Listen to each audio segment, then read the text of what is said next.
Welcome back to the channel, everybody. My name is Brian Barsoon. Just a little bit about myself. I upload YouTube videos daily. I cover several news topics, and today we're going to be covering a lot because there's a lot in the news. So just wanted to show my channel, though. If you're interested and like the content, please like, share, and subscribe, and comment down below if you have your opinions on this video. Just going in some of the topics, though. First one, judge orders DOJ to prepare a redacted version of Trump Mar-a-Lago raid. We'll be going into that as well. Looks like there were some more account suspensions, including Gays Against Groomers, which is an LGBT group. They were suspended. And then Libs of TikTok was also suspended from Facebook over violation of community standards.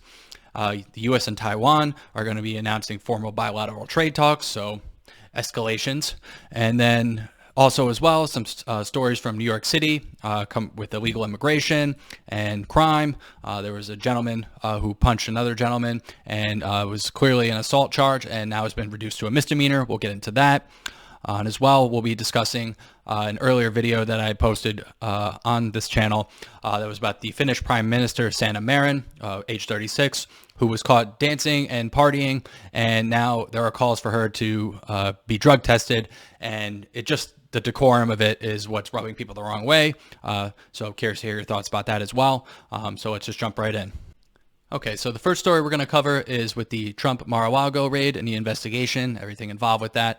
So today there's supposed to be a hearing down in West Palm Beach for the affidavit between the DOJ and Trump's team of lawyers.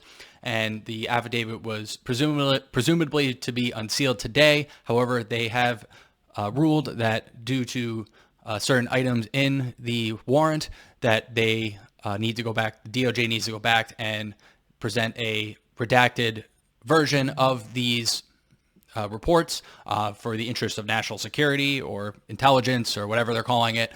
So we won't get an answer for that. They've given a 1-week timetable for them to do that and then present it to Trump's team and the public. So still waiting on that. I know I would keep you guys up to date on that. I promised I would do that for you. However, no really significant updates, but just taking a look at some of the talking points for today. A federal judge on Thursday told the Justice Department to prepare a redacted version of the affidavit that undergirded the FBI's raid on Mar-a-Lago. This was from the warrant back on August 8th on Trump's estate in Mar-a-Lago. And judge also made comments suggesting he would weigh in favor of putting out additional information as media organizations are seeking. Finnish Prime Minister Marin Sanna is under hot water now as the videos have come out in the last 24 to 48 hours of her partying, and it's age 36, so she's still relatively young, but I'm not Finnish, so I can't really speak to this too much. But if this were my president, I wouldn't be too thrilled with this, having her just going out and partying all the time. This is not a new circumstance. There have been other instances where she frequents festivals, and the person on the right here in the glasses is an influencer that she's been pictured with several times.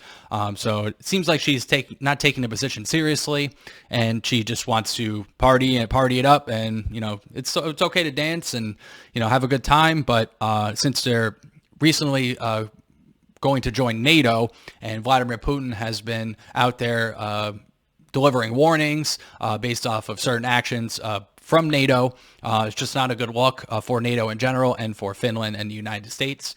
And there's also calls for her to be drug tested, and she claims that she was drinking, but not enough to be inebriated or whatever you want to call it. But it's just not a good look for decorum-wise. And be interested if this video does reach Finland. Let me know in the comments what you think personally is going on, or if you just want to interject your opinion as to what's going on. Be curious to hear in the comments down below. Moving on to other international news, the U.S. and Taiwan are announcing formal bilateral trade talks.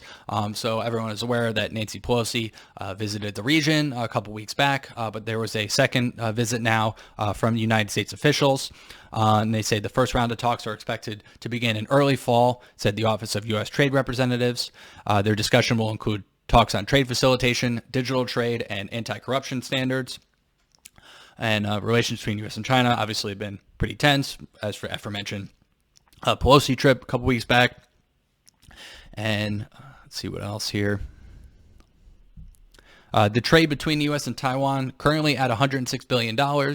So they are a small island, but they do a lot of business. Obviously, they are a huge manufacturer of semiconductors. If you don't know what a semiconductor is, just stare at your phone, stare at your computer. It's in there. There's a company, TSMC, that helps manufacture those semiconductor chips. Taiwan has approximately 90% of the chip semiconductor manufacturing in the entire world, not just in the region.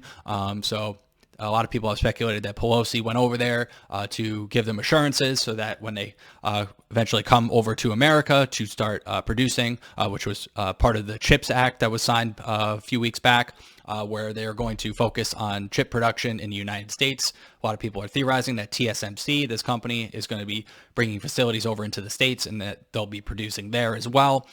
So which arguably is a good thing. But with everything else going on between Russia, Ukraine, and now with Taiwan and China, there's a lot of tensions in the air, a lot of escalations, and can't make heads or tails of it. We don't know if it's going to be a good thing. We don't know if it's going to start World War III. Who knows? We'll find out. Shifting to more U.S. national news, New York City will spend millions renting another 5,000 hotel rooms for illegal migrants on top of the 1,000 already booked, including at the four-star Times Square resort, The Row. So just to bring you up to speed with what's going on, Governor Greg Abbott, the governor of Texas, has been busing migrants to New York City because they are a sanctuary city. That's what they claim to be. So they're being bused there. Obviously, Mayor Eric Adams is not happy about it, and he's threatening to bring people down to Texas to get out the vote to unseat him as a governor. I don't understand what's going on with that. Just a bunch of gibberish to me from Mayor Eric Adams. That's why I got the heck out of there. Anyway, so New York City's Department of Social Services announced on Wednesday that they intended to rent a further 1,000 hotel rooms for migrants. So because they have nowhere to store is probably not the right word, to house these people that are coming from the border from Texas to New York, they're having to rent hotel rooms now. So I'd be curious to hear if you're from New York City and you're paying rent, how you feel about this, that, you're sitting there paying rent and these people that are coming into the country illegally, some maybe legally, but mostly illegally, are now being housed in these 4 to 5 star hotel rooms. And for how long? We don't know. Could be couple days, could be a week. I mean, it's pretty good. So just to go over briefly, governors of Texas and Arizona are offering free buses from their state to any migrants who wish to head north to New York City and Washington, D.C. I think this is the greatest troll ever. This is just putting the money right where their mouth is, because all these places, they claim to be sanctuary cities and that they're want to accept the immigrants. And now all of a sudden, Greg Abbott says, here you go. Hold my beer. And now he's giving it to him. And now all of a sudden they're scrambling. Another example is in D.C. with Mayor Muriel Bowser. She's upset as well. She wants to get the National Guard involved. And, she's like, oh, we can't handle all these immigrants. And meanwhile, Texas and Arizona are going, yes, that's our point. We can't handle it either. That's why we're sending them to you guys. But so this will be interesting to view moving forward. Let's see. No cost was given, and they do not specify which hotels they plan to use. So we don't even know the cost yet or anything. I mean, these days hotel prices are pretty expensive. So, and that's just for a couple of people. So times that by a couple thousand every day. You can start doing the math there and start adding that up. So let's see what else. You have some pictures here. The immigrants coming off the bus into the Port Authority bus terminal. This was from yesterday on Wednesday. And some pictures as well. Now we have Manuel Castro, the commissioner of the mayor's office of immigrant affairs. This is back on August 12th, while welcoming new arrivals in. So this has been going on for a little while, but because they're filling up now they have to start using hotel rooms. So this will be an interesting story. And I do want to just stress this chart here, because it's vitally important that you see this. So this is the last 2 years of immigrant arrivals. Now, these could be illegal and illegal. I don't know exactly, but this is a total amount, and this doesn't include gotaways, which gotaways are not logged in the system, so we don't know what happened to those. So just in these 2 years, nearly 3.5 million people. I'll say that again, 3.5 million people in 2 years. Look at all the other years. If you combine them all together, it's barely over a million, maybe 1.5 million, under 2 million. So in these 4 years, we've now gone to this already. So obviously, I'm for people coming into the country. That's how a lot of our parents were brought into the country, but there's got to be some kind of cap. I don't understand what's going on. Like, they got to just close the valve a little bit, so to speak. And then these are the crossings as well. So as of July 2022, nearly 200,000 at the southwest border. And in other news from the great state of New York, we have this gem of a story.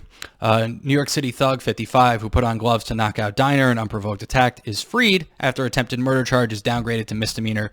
I won't be showing the clip because I don't want to show the violent content on my channel. However, you can just look it up. The guy put on some boxing gloves and did his best Mike Tyson impression and just cold clocked the guy. He was a 52-year-old and just knocked him out. Just unprovoked, just out of nowhere. And then you can see him verbally gesturing to people who saw the event. I'm going to attempt to say his name right. Bui Van Phu, 55, from the Bronx, was arrested on suspicion of attempted murder after punching a man unconscious, fracturing his skull, and causing a brain bleed. So he's now charged with third-degree assault and second-degree harassment. And this is the winning part. The registered sex offender who was convicted in 1995 of sexual abuse and spent 6 years in prison with lifetime parole appeared before Judge Jiang An. Victim whose skull was fractured had brain surgery and is currently in a coma. Oh, great. Well, in all seriousness, I hope he gets well and he recovers, but this is just insane.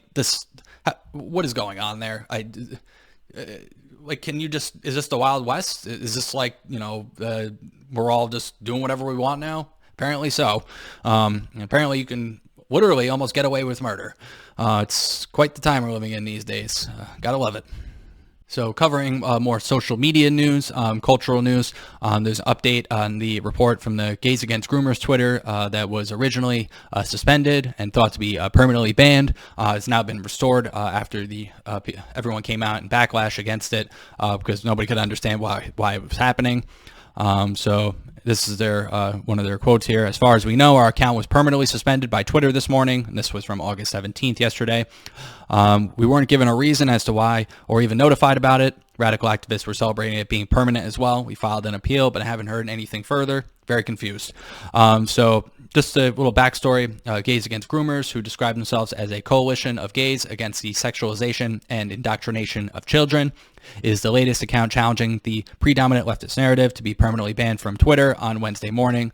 This is coming from the Post-Millennial site. This comes less than 2 weeks after Dr. James Lindsay, who was also suspended, or permanently banned, excuse me. So it seems like they're cracking down on this word here. So I don't get it, seems like that's what they're doing, but I'll leave that there. Could do that on a separate video if you guys want. This Gays Against Groomers, which launched in June, has had meteoric success at attracting followers to their cause, exposing harmful ideologies perpetuated by activists. So that's part of the stories. And then there was another update as well through social media. Libs of TikTok, which you're probably familiar with, was suspended from Facebook over a violation of community standards. So there's obviously their job is that they just post videos from TikTok. They're just reposting them. There's no other additional sources really. They just repost what someone else is being posted. So the fact that they get suspended over something that somebody else did and then that person isn't suspended baffles me.